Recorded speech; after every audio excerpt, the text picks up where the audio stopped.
September 15, 1940. Biggin Hill Aerodrome, Kent, England. Dawn breaks cold and grey over the chalk fields of southeastern England, and the air smells of aviation fuel, burnt rubber, and damp earth. The sound of Merlin engines warming up reverberates across the tarmac like distant thunder, a mechanical heartbeat that has become the rhythm of survival for the island nation. In the dispersal hut, young pilots, boys really, 19 and 20 years old, huddle around mugs of tea, their hands trembling not from the cold but from exhaustion.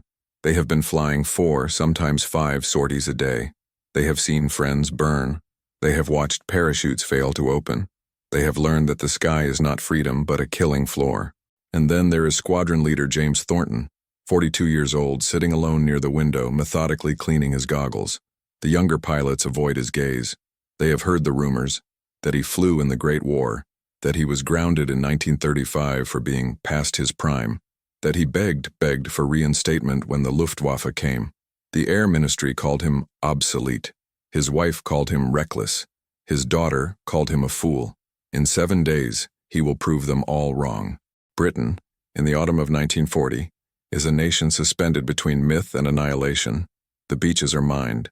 The cities burn nightly under Heinkel and Dornier raids. Invasion barges mass across the Channel in French ports, visible through binoculars from Dover's cliffs. The Royal Air Force, undermanned, outgunned, and exhausted, is all that stands between the island and Operation Sea Lion. The propaganda is magnificent. Spitfires dancing through sunlit skies, dashing pilots with silk scarves and devil-may-care grins. The reality is far grimmer. Fighter command is hemorrhaging pilots faster than the training schools can replace them. Squadrons that should have 20 aircraft fly with 12. Men who should be resting are sent up again and again until their hands shake too violently to hold the stick. James Thornton knows this reality intimately. He flew SE-5As over the Somme in 1917, when air combat was a new and terrifying art. He survived 3 years of dogfighting, survived the influenza, survived the peace. He became an instructor, then a test pilot, then, inevitably, too old. The RAF of the 1930s prized youth and reflexes. Thornton was thanked for his service and shown the door.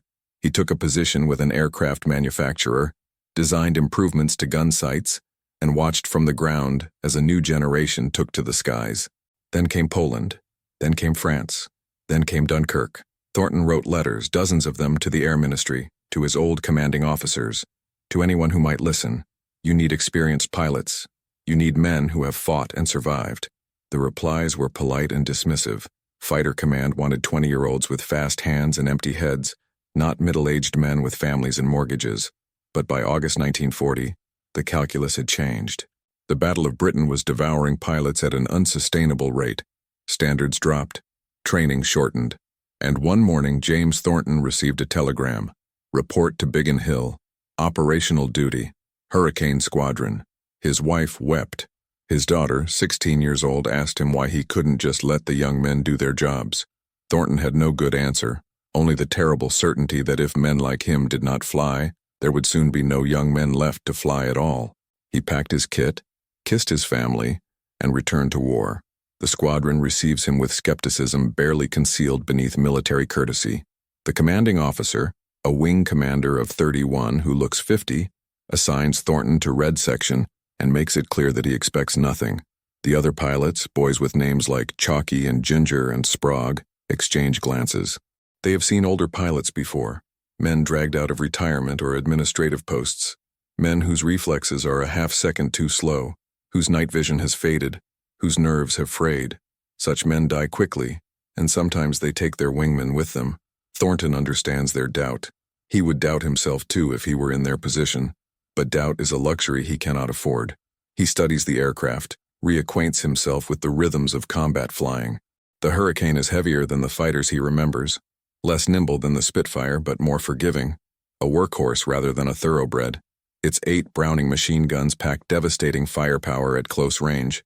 Thornton spends hours in the cockpit memorizing every dial and lever until the aircraft becomes an extension of his body. The first scramble comes on his second day. The sector controller's voice crackles over the radio. Bandits, Angels 20, Vector 180. The squadron roars into the sky, climbing hard toward the incoming raid. Thornton's heart hammers. Not from fear, but from the terrible clarity that comes with returning to something you once knew intimately. The sky opens before him, vast and empty and full of death. He sees them first. A formation of Dornier bombers, 30 or more, escorted by a swarm of Messerschmitt 109s. The German fighters are higher, faster, waiting. Thornton's section leader, a flight lieutenant of 23, orders a head-on attack against the bombers. It is a textbook maneuver, aggressive and brave. It is also suicide. Thornton breaks radio silence. Red leader, fighters high at 3 o'clock. We'll be cut to pieces. The flight lieutenant hesitates, then snaps. Hold formation, Red 3. Follow my lead. Thornton watches the Messerschmitts begin their dive. He has perhaps 5 seconds to decide. Obey orders and likely die, or trust the instincts honed over 3 years of aerial combat in the Great War. He makes his choice. He breaks formation, climbing hard and turning into the diving German fighters. The flight lieutenant's voice explodes over the radio, furious and disbelieving, and then the sky erupts into fire. The first Messerschmitt comes at Thornton head-on, guns winking orange against the pale blue sky. Thornton does not flinch. He learned long ago that the pilot who breaks first is the pilot who dies. He holds his course, waits until the 109 fills his gun sight, then fires a 2-second burst. The German fighter shudders, trails smoke, and rolls away. Thornton does not watch it fall. There is no time. 2 more 109s are converging on his position, trying to bracket him in a classic scissors maneuver. But Thornton is not flying like a 42-year-old civilian recalled to service. He is flying like the man who survived 73 combat missions over France, who learned to read the sky the way a sailor reads the sea. He throttles back, lets the Messerschmitts overshoot, then drops onto the tail of the trailing fighter. A short burst. The 109's canopy shatters. The aircraft tumbles earthward, streaming flame. Below, the bomber formation is breaking apart under the squadron's attack. Hurricanes and Messerschmitts wheel and dive in lethal chaos. Thornton sees a young pilot. Sprague, he thinks, though he cannot be certain, pursued by 2 German fighters.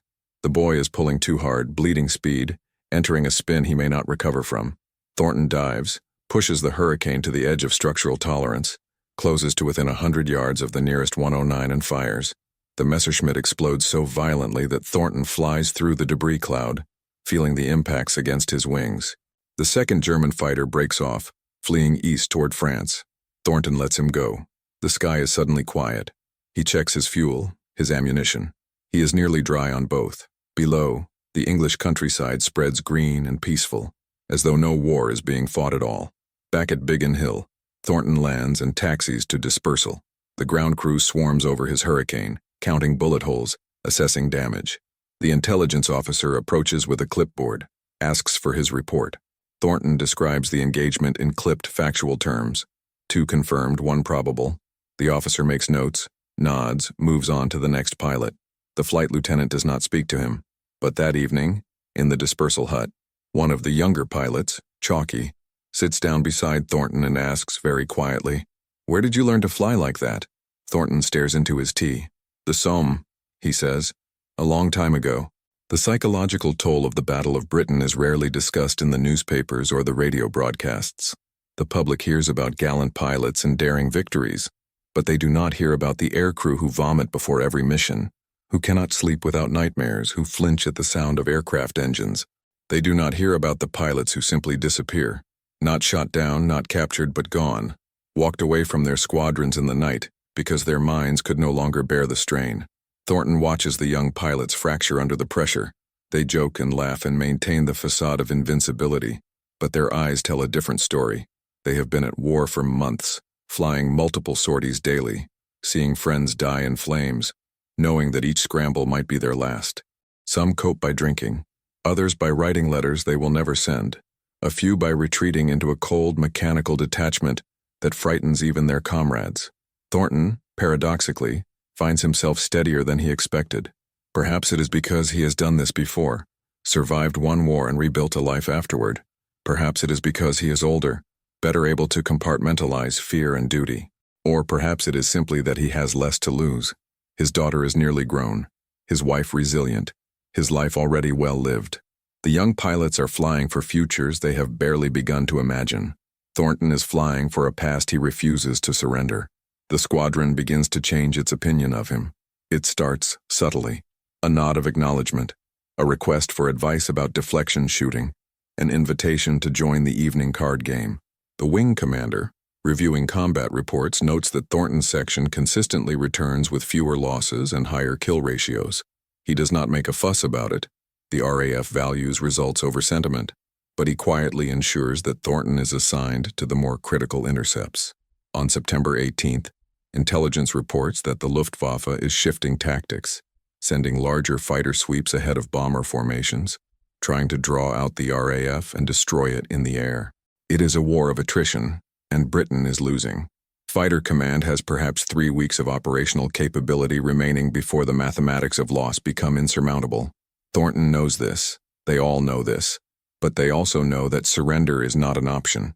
So they fly, they fight, they die, and a very, very few, become legends. Beyond the aerial combat, the battle is fought in factories, laboratories, and radio rooms across southern England. The chain-home radar stations, crude, temperamental, but revolutionary, provide advance warning of incoming raids, giving Fighter Command precious minutes to scramble interceptors. The sector controllers, mostly women of the WAF, plot the raids on massive table maps, calculating vectors and altitudes, directing squadrons into position with clipped, emotionless efficiency. The ground crews work 18-hour shifts, patching bullet holes, replacing engines, rearming guns in the dark with nothing but torches and desperate speed. Thornton becomes aware of this vast apparatus only gradually. He is invited to a briefing with the sector commander, a group captain who looks like he has not slept in a week. The commander spreads reconnaissance photographs across the table. German airfields in occupied France, crowded with aircraft. Intelligence believes Goering is planning a massive raid, he says. Perhaps 300 bombers, twice that many fighters. They mean to crush us in a single blow. The date is set for September 20th. Fighter Command will commit every available squadron, every flyable aircraft. The plan is simple. Stop them or lose the war. There is no middle ground, no room for tactical nuance. The RAF will either break the Luftwaffe's offensive capability or be broken trying. Thornton asks, and if we succeed? The group captain lights a cigarette, his hands steady despite the exhaustion in his eyes. If we succeed, we buy time.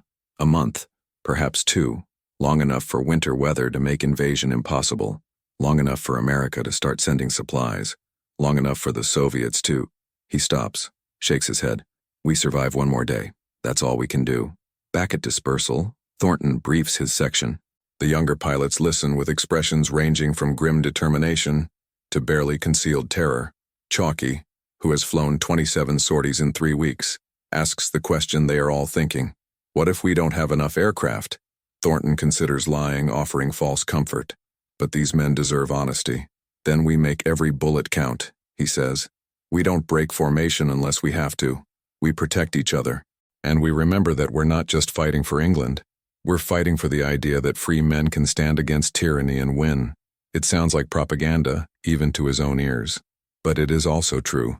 Sometimes the only thing separating survival from annihilation is the willingness to believe that survival is possible. The night before the expected raid, Thornton writes a letter to his daughter. He has avoided doing so until now, afraid that putting words to paper will make his death feel inevitable. But the weight of the coming battle presses on him, and he finds himself needing to explain, to her, and perhaps to himself, why he chose to return to war. My dearest Elizabeth, if you are reading this, then I have failed to come home, and I am sorrier for that than words can express. You asked me why I could not let the young men do this work, and I gave you no answer that satisfied either of us. The truth is complicated, but I will try. War is not glorious. It is not an adventure. It is waste and horror, and the destruction of everything decent. But sometimes, rarely, but sometimes it is also necessary. The men flying beside me are brave beyond measure, but they are children sent to do a job that requires not just courage, but experience, judgment, the kind of hard-won knowledge that only comes from having survived the unsurvivable once before. I am not trying to be a hero. I am trying to give those boys a chance to live long enough to become the men they deserve to be. If my being here means that one more young pilot makes it home to his family, then my death, if it comes, will have meaning. Be kind to your mother. She deserves better than the worry I have given her. Live your life fully, courageously, with all the fierce joy you brought to your childhood. Do not let this war define you. Do not let my choices limit yours. I love you more than the sky is wide. He folds the letter, seals it, writes his wife's name on the envelope. The adjutant has a system for such letters. They are held until after a pilot fails to return, then delivered by courier. It is an efficient, compassionate arrangement. Thornton imagines the knock on the door, his wife's face, Elizabeth, reading his words weeks or months from now. The thought is unbearable, so he forces it away. Outside, the September night is clear and star-filled. Somewhere across the channel, German air crews are being briefed for tomorrow's mission. They will be told that the RAF is nearly broken, that one more massive blow will shatter British resistance, that England will sue for peace before October. They will climb into their bombers believing victory is certain. Thornton intends to teach them otherwise. September 20th, 1940. The Luftwaffe comes at noon, a formation so vast it appears on radar as a solid mass, a black swarm that darkens the horizon. 300 bombers, Heinkels, Dorniers, Junkers 88s, escorted by 400 fighters. Their target is London, the docks and factories, the symbolic heart of British resistance. Göring has promised Hitler that this raid will break the RAF's back, will force Churchill to negotiate, will end the war before winter. Fighter Command commits everything. Squadrons from 11 Group, 12 Group, even reserves from training units.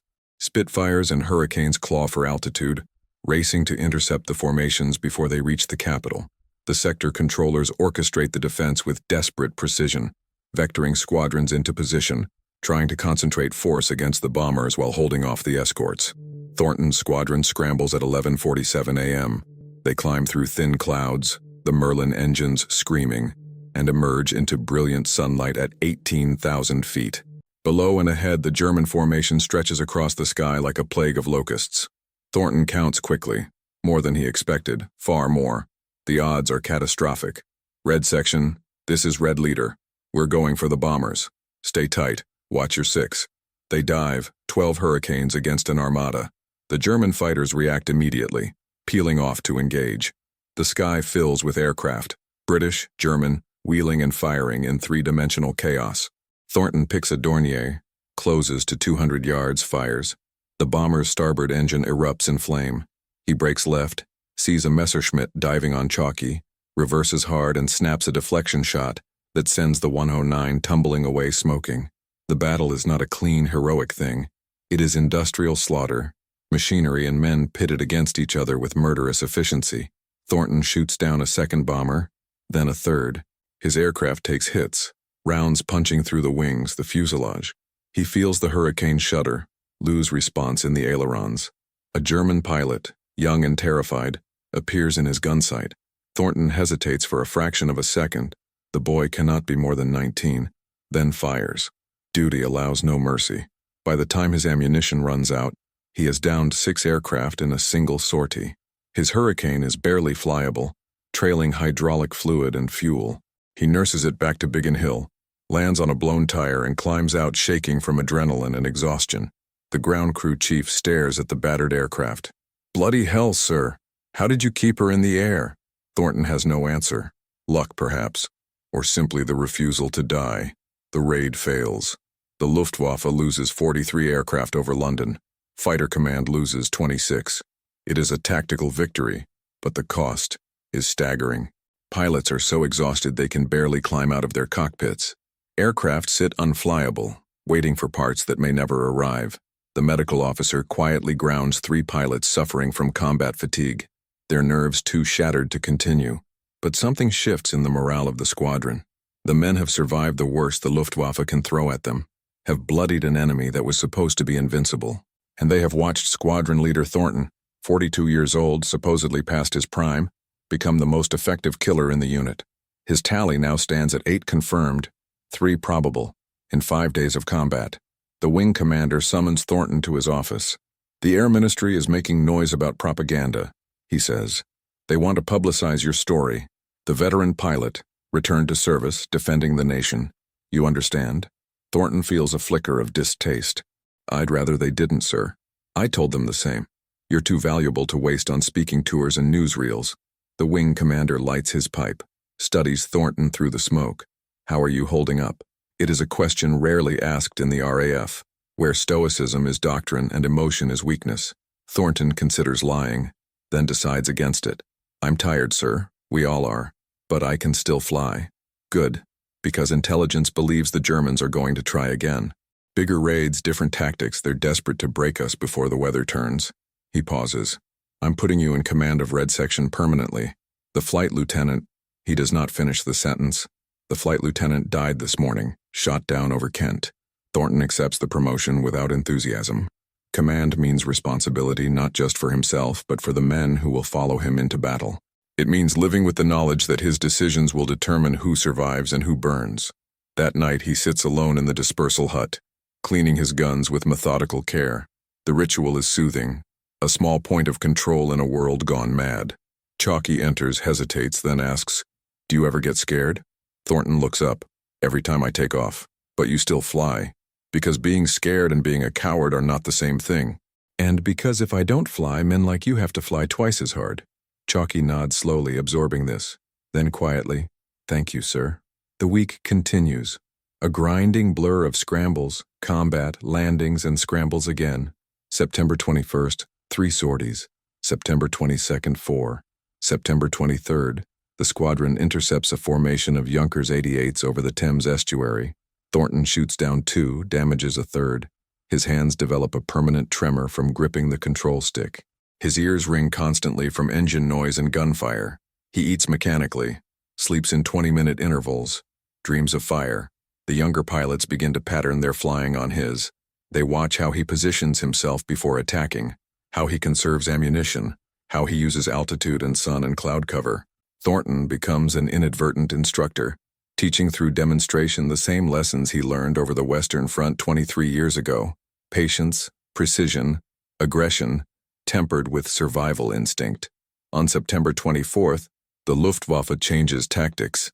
Instead of massed daylight raids, they send smaller, faster formations, fighter bombers and Messerschmitt 110s, designed to evade interception and strike targets of opportunity. The RAF responds by increasing standing patrols, keeping aircraft airborne in shifts throughout the day. It is exhausting, fuel-intensive, and absolutely necessary. Thornton leads a patrol over the channel at dawn, 4 Hurricanes flying at wave-top height, hunting. They find a formation of 12 110s heading for Portsmouth. The odds are even, almost. Thornton calls the attack, and they climb into the rising sun, coming at the Germans from directly above. The fight is brief and savage. Thornton destroys 2 110s, sees Chalky get 1 more, watches a young sergeant pilot, barely 20, press his attack too close and collide with a German aircraft. Both planes disintegrate in a fireball that leaves Thornton's retinas seared with the afterimage. He does not report the collision as anything but an accident. There is no point in burdening the dead pilot's family with questions about judgment or recklessness. The boy died doing his duty. That is enough. Back at Biggin Hill, the intelligence officer updates Thornton's tally. 13 confirmed, 5 probable. It has been 6 days since he returned to combat. The number feels obscene, unreal, the sort of score achieved in propaganda films rather than actual war. But it is accurate. The gun camera footage does not lie. A journalist from the Times appears at the aerodrome, asking for interviews. The wing commander personally escorts him off the base. "This is not a circus," he says coldly. "These men are fighting for survival, not glory." The journalist departs disappointed. The war continues. September 25th, 1940, the 7th day. The weather is clear. The sky a depthless blue that would be beautiful if it did not promise more killing. The Luftwaffe mounts a final massive raid, throwing everything remaining into one last attempt to shatter the RAF. 200 bombers, 300 fighters, targeting airfields across southeastern England. If fighter command breaks today, the invasion will proceed. If the RAF holds, Operation Sea Lion will be postponed indefinitely. Thornton knows this is the climax, the moment upon which everything balances. He briefs his section with unusual care, emphasizing mutual support, disciplined fire, survival. "We are not heroes today," he tells them. "We are professionals doing a job that must be done. Fly smart, fly careful, and come home alive." They scramble at 2:15 p.m., climb hard into the sun-bright sky and find the enemy over Kent. The formation is vast, disciplined, deadly. Thornton leads the attack with surgical precision, targeting the bombers from the flank, exploiting gaps in the fighter escort. He destroys a Heinkel, then a Messerschmitt that tries to intercept him, then another Heinkel. His ammunition runs low. He presses closer, firing in short, controlled bursts, making every round count. And then, impossibly, he sees an opportunity. A staffel of 5 Messerschmitt 109s separated from the main formation, climbing back toward the fight. They have not seen him yet. Thornton checks his fuel, his ammunition. He has perhaps 30 rounds remaining, enough for 1, maybe 2 attacks. He should disengage, return to base, rearm. Instead, he climbs.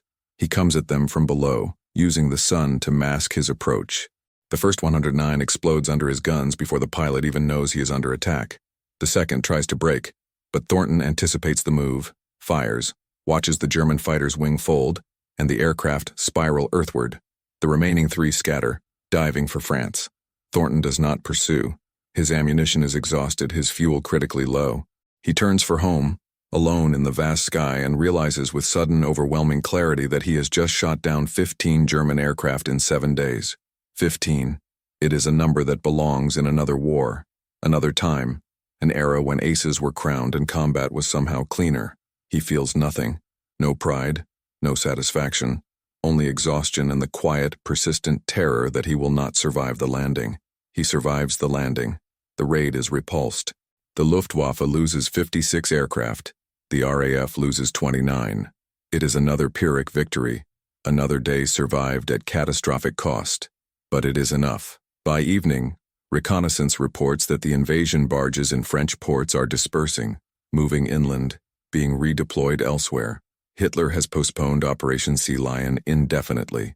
The immediate existential threat to Britain has passed. Fighter Command does not celebrate.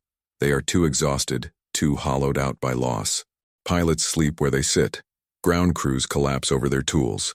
The wing commander permits himself a single glass of whiskey, toasts the dead, and goes back to writing casualty notifications. Thornton lands after his final sortie and discovers that he is briefly famous. The intelligence officer's tally has been reported up the chain of command, and someone at the Air Ministry has decided that his story is too good not to publicize. Veteran pilot returns to combat, shoots down 15 enemy aircraft in 1 week. The newspapers will run the story tomorrow. The BBC wants an interview. There is talk of a medal. Thornton wants none of it. He wants to sleep. He wants his hands to stop shaking. He wants the nightmares to stop. The dreams where he is burning, falling, drowning in fire. Chalky finds him in the dispersal hut staring at nothing. "They're calling you an ace," the young pilot says. "One of the great ones." Thornton laughs, a sound like breaking glass. "I'm not an ace, Chalky. I'm a middle-aged man who should be designing gun sights and raising his daughter, who instead has spent a week killing boys barely old enough to shave. There's nothing great about that. You saved lives. Ours and the people on the ground." "I know." Thornton's voice is flat, emotionless. "That's the only reason I can live with myself. But don't mistake necessity for virtue. Don't mistake survival for glory. The men I killed today had families too. They had futures. They were doing what they believed was their duty, just as I was doing mine." Chalky is silent for a long moment. Then, "Do you regret coming back?" Thornton considers the question honestly. He thinks of his daughter's face, his wife's tears, the letter sealed and waiting in the adjutant's office. He thinks of the young pilots he has flown beside, some dead now, some alive because he was there. "No," he says finally, "I don't regret it, but I don't celebrate it either. War is not something to be celebrated. Ever." The revelation comes not in a single moment but gradually, over the days following the battle. Thornton watches the younger pilots and sees how they have changed. Harder, quieter, older in ways that have nothing to do with chronology. They have crossed a threshold from innocence to experience, from the myth of glorious combat to the reality of industrial killing. He has helped them survive that crossing, has taught them through example that courage and pragmatism are not opposites, but necessities. And he realizes, with a clarity that is both liberating and terrible, that this was always the point. The Air Ministry did not recall him because they valued his skill. They recalled him because they were desperate. But in that desperation, they accidentally discovered something profound, that the old warriors, the survivors of previous wars, carry knowledge that cannot be taught in classrooms or training fields. They carry the wisdom of having faced death and chosen to live, having seen friends die and chosen to continue, having learned that survival is not about fearlessness, but about functioning despite fear. Thornton's 15 victories are statistically remarkable, but they are not the measure of his contribution. His real victory is the pilots who survived because he taught them to fly smart, to conserve ammunition, to use altitude and tactics rather than raw aggression. His real victory is the squadron that has learned to fight as a unit rather than as individual glory seekers. His real victory is the knowledge that war, however necessary, is a tragedy to be endured rather than a romance to be celebrated.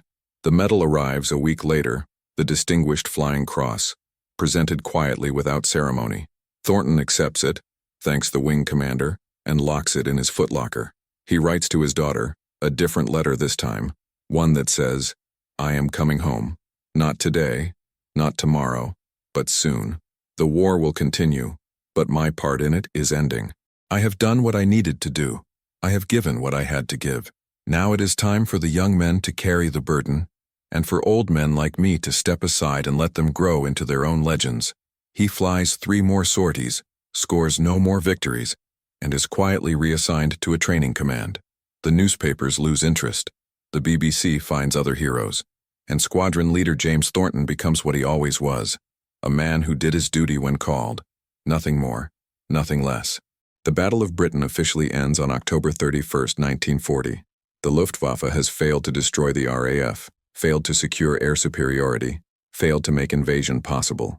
Hitler turns his attention eastward, toward the Soviet Union. Britain survives, bloodied but unbroken, to fight another 4 years of war. James Thornton returns to his family in November. His daughter is shocked by how much he has aged.